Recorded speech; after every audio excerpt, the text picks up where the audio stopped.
السلام علیکم ورحمۃ اللہ وبرکاتہ۔ بامقصد زندگی کسے کہتے ہیں؟ بامقصد زندگی کا کیا مطلب ہے؟ آئیں یہ بات ایک مثال سے سمجھتے ہیں۔ گرمی کا موسم شروع ہوا تو چیونٹیاں اپنے بلوں سے باہر نکل آئیں اور ایک بار پھر سے رزق کی تلاش اور اس کو ذخیرہ کرنے میں مصروف ہو گئیں۔ پرندوں نے پہاڑی اور ٹھنڈے علاقوں کا رخ کیا۔ جنگلی جانور بھی گرمی سے بچنے کے لیے ٹھنڈے اور سایہ دار درختوں کے نیچے بسیرا کرنے لگے، اور جب کچھ عرصے بعد برسات کا موسم شروع ہوا تو طرح طرح کے حشرات الارض زمین سے نکلنے لگے۔ یہ فطرت کا ایک نظام ہے کہ ہر ایک مخلوق اپنی فطرت کے مطابق عمل کرتی ہے، لیکن سارا کا سارا عمل ان کی جبلت کے ساتھ جڑا ہے، اور وہ جبلت ہے اپنی بقا اور زندگی گزارنا۔ لیکن اشرف المخلوقات کے سلسلے میں ایسا نہیں ہے۔ یہ دنیا کی وہ واحد مخلوق ہے جو صرف اپنی بقا کے لیے زندگی نہیں گزارتی، بلکہ آنے والے وقت کا ایک ویژن مقرر کرتی ہے۔ ویژن کا مطلب ہے آج میں رہتے ہوئے کل کا خواب اور کل کی تصویر بنانا۔ یہ تحفہ اللہ نے انسان کو ہی عطا کیا ہے۔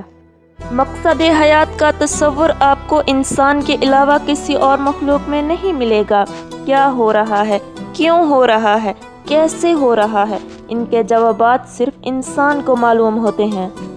ہونے والے واقعے کو ایک معنی دینا، یہ قابلیت انسان کے پاس ہے۔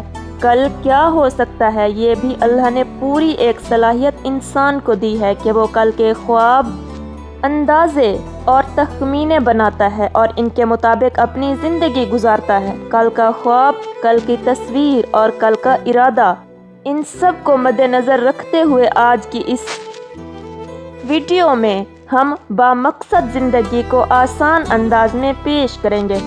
سب سے پہلے ہے محدود سوچ کی وجوہات۔ انسان کے پیدا ہونے کے ساتھ ہی اللہ اس کو مختلف طرح کی قابلیت و صلاحیت سے نواز دیتا ہے۔ انہی صلاحیتوں کی بدولت وہ اپنی زندگی سنوارتا ہے، مگر کچھ چیزیں نہ چاہتے ہوئے بھی اس کی زندگی میں شامل ہو جاتی ہیں، اور یہ تمام وہ عوامل ہیں جو انسان کے ویژن کو محدود کرتے ہیں۔ اور وہ عوامل یہ ہیں: ہونے والے واقعات، ارد گرد کے لوگوں کی سوچ، بنے بنائے معیار، ماحول، بنی بنائی کامیابی کی تعریف۔ اس معاشرے میں رائج معیار پہلے سے بنے پڑے ہوتے ہیں، بس انسان پیدا ہوتا ہے اور اس مخصوص سانچے میں ڈھل جاتا ہے، جبکہ یہ کوئی کمال نہیں ہے۔ انسان کا ویژن اس کے لیے محدود ہوتا ہے کہ مندرجہ بالا تمام چیزیں اس کو دور تک سوچنے کی جرت ہی نہیں دیتی۔ آپ اپنے ہر طرح کے حلقۂ احباب کو دیکھ لیں، وہاں امتحان سالانہ ہے، تنخواہ ماہانہ ہے، اور ہر چیز کا نظام محدود ہے۔ کیوں؟ کیونکہ انسانوں کی سوچ محدود ہے۔ اگر آپ چند دن تک اس معاشرے میں بولے جانے والے جملوں کو سن کر جائزہ لے لیں، آپ کو معلوم ہوگا کہ لوگوں کے ایقان کس قدر محدود یا کس قدر وسیع ہیں۔ یہاں موجود لوگوں کی اکثریت ایسی ہے جو اعلیٰ سوچ کی پذیرائی نہیں کرتی۔ آپ کسی کو اس بنیاد پر عزت دیتے ہیں کہ اس کی سوچ بہت بڑی ہے، تو اس کا مطلب یہ ہے کہ آپ باکمال انسان ہیں۔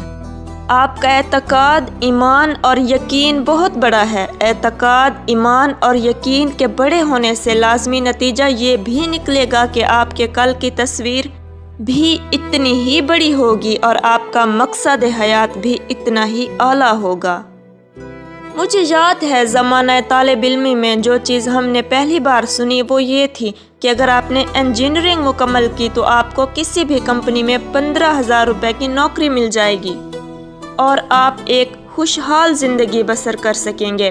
غور کریں تو 15,000 کی سوچ بھی ایک سوچ ہے، نوکری بذات خود ایک سوچ ہے، اور اتنا محدود سوچنا بھی ایک سوچ ہے، اور اسی معیار پر جینا جو ہمیں یونیورسٹی میں بتایا گیا یہ بھی ایک سوچ ہے۔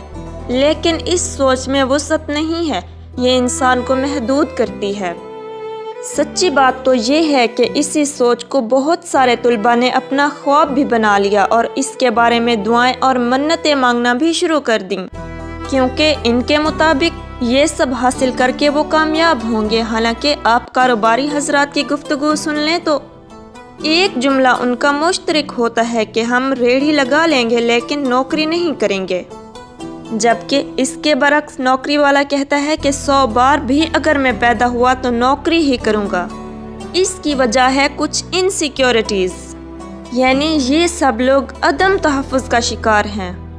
پہلی کا انتظار بذات خود آپ کو محدود کرتا ہے، اور اگر کہیں ایسا ہو جائے کہ نوکری کرنے والے فرد کی تنخواہ میں سالانہ اضافہ نہ ہو تو وہ شدید ذہنی پریشانی میں مبتلا ہو جاتا ہے۔ حالانکہ اس کے حالات پر کوئی گہرا اثر نہیں ہوگا، لیکن اس کا ذہن ضرور متاثر ہوگا، کیونکہ اس نے سوچ بنا لی ہوتی ہے کہ سال پورا ہونے کے بعد ہر حال میں میری تنخواہ بڑھے گی۔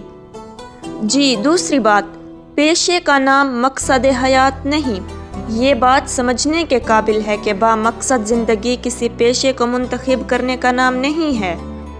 ہم جب بھی اپنے اہداف بناتے ہیں تو سوچتے ہیں میں انجینئر بنوں گا، میں ڈاکٹر بنوں گا یا CSS کروں گا، لیکن جب یہ سب ہو جاتا ہے تو بعد میں احساس ہوتا ہے کہ ہمارے بنائے گئے گولز غلط تھے۔ اور آپ کو یہ بات بھی معلوم ہونی چاہیے کہ درمیانی عمر میں بننے والے مسائل بڑے شدید ہوتے ہیں۔ اسی وجہ سے یہ باقاعدہ ایک پورا مضمون ہے کہ آپ نے دنیا میں جو کچھ حاصل کرنا تھا وہ تو کر لیا، اب کیا کرنا ہے۔ بہت سارے کامیاب لوگ اسی مقام پر پہنچ کر ڈپریشن میں مبتلا ہو جاتے ہیں۔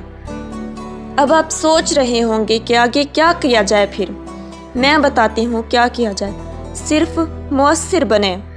میرے مطابق ایک بڑا خواب یہ ہوتا ہے کہ آپ جو ہیں وہی رہیں، بس مؤثر بن جائیں۔ اگر کوئی ٹیچر ہے تو وہ مؤثر ٹیچر بن جائے۔ آپ کاروبار کر رہے ہیں تو دل و جان سے کریں، یعنی اس میں ڈوب جائیں۔ پھر آپ کا اوڑھنا بچھونا اور سونا جھانکنا اس کے ساتھ ہو۔ لیکن جو انسان صبح 9 سے شام 5 بجے تک کام کرنے کا عادی ہو تو وہ اس کا روزگار اور دہاڑی تو ہو سکتی ہے، مقصد حیات کبھی نہیں۔ مقصد حیات کا مطلب یہ ہے کہ آپ نے مکمل طور پر یہ سوچا کہ میری زندگی ایک مفید زندگی کیسے ہو سکتی ہے، میں فائدہ مند کس طرح ہو سکتا ہوں، میرے ہونے سے اس دنیا کو کیا ملے گا۔ اس سوچ کے ساتھ پھر آپ جو کچھ بھی بن جائیں لیکن مؤثر بنیں۔ انسان موچی ہی کیوں نہ ہو مگر وہ کام کا ہو تو ولی ہے۔ یاد رکھیں چھوٹا سا کام بھی آپ کو تسکین اور اطمینان قلب دے سکتا ہے۔ ایک اور بات ذہن میں رکھیے، با مقصد زندگی اسٹیشن نہیں، ٹریک ہے۔ با مقصد زندگی کا مطلب بڑی کامیابی پانا نہیں ہے، کیونکہ آپ جب بھی مٹیریلسٹک چیزوں کے پیچھے بھاگیں گے تو آپ بھی ایک مٹیریلسٹک چیز بن جائیں گے۔ وہ تمام اشیاء جن کو انسان حاصل کرنا چاہتا ہے اور حاصل کر بھی لیتا ہے، لیکن یہاں اگر غور کیا جائے تو دراصل وہ ان اشیاء کا غلام بن چکا ہوتا ہے۔ با مقصد زندگی کوئی اسٹیشن نہیں بلکہ ایک ٹریک اور راستہ ہے، اور یہی بات اہدنا الصراط المستقیم سے واضح ہوتی ہے۔ دراصل سیدھا راستہ مل جانا ہی منزل ہے، اور یہی سب سے بڑا انعام ہے۔ اگلی بات، رویہ نصیب بدلتا ہے۔ با مقصد زندگی یہ بھی ہے کہ انسان ایک اچھا حوالہ اور اچھی یاد بن جائے کہ آنے والی نسلیں اس کو اچھے حوالے سے یاد کریں۔ لیکن یہ سب تب ہوگا جب انسان کی عادات اور اس کا رویہ بہترین ہو اور وہ اس قابل ہو کہ لوگ اس سے محبت اور اس کا احترام کریں۔ یاد رکھیں انسان کا رویہ وہ چیز ہے جو اس کا نصیب بدلتا ہے، لیکن اگر رویہ ہی ایسا ہے کہ لوگ اس سے دور رہنا پسند کرتے ہیں اور اس کی اپنی تمنا اور تقاضا یہ ہو کہ وہ ہر دل عزیز بن جائے تو ایسا ممکن نہیں، وہ فقط ذہنی مریض ہی بنے گا۔ نفع بخش زندگی کیا ہے؟ با مقصد زندگی دراصل نفع بخش زندگی ہے۔ اشیاء بڑھانا با مقصد زندگی نہیں ہے، کیونکہ پیسہ، دولت اور شہرت یہ سب قابلیت کی بدولت ہیں۔ اگر ایک انسان کی عزت و محبت لوگوں میں بڑھی ہے تو یہ سب چیزیں اس کے پیچھے آئیں گی۔ پیسہ، دولت اور شہرت مل گئی لیکن عزت اور محبت کم ہو گئی ہے تو یہیں سے اس کا زوال شروع ہو جاتا ہے۔ اس سے بڑی بدقسمتی کیا ہوگی کہ انسان کے پاس اشیاء بڑھ گئی ہیں لیکن اپنے ساتھ چھوڑ گئے ہیں۔